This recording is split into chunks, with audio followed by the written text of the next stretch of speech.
Magandang hapon muli mga idol. At dito tayo ay susorbe naman sa mga lugar-lugar na ito. Ang ganda ng mga view rito.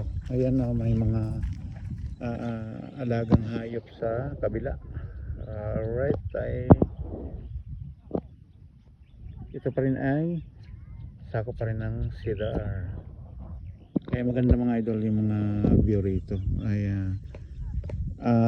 Ito ay parang isang burol na kung tawagin ay parang iba din siya sa Bohol, no? Balikan siya yung mga bulubundukin na mga lugar.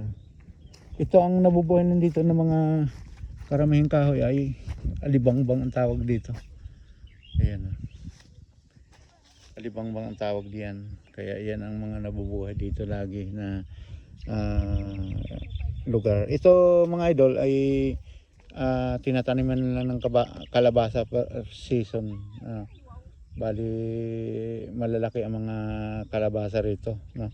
Nakikita pa natin lupa na video kan siya buwaghag, tapos hindi sa kagaya ng ibang lupa na sobrang tigas, no? Yan, kaya yan ang ating mga na pupuntahan lugar na sa pag iikot natin ay ito ang lugar na to ay sakop ng CDR. Kaya yan mga idol, thank you for watching, bye.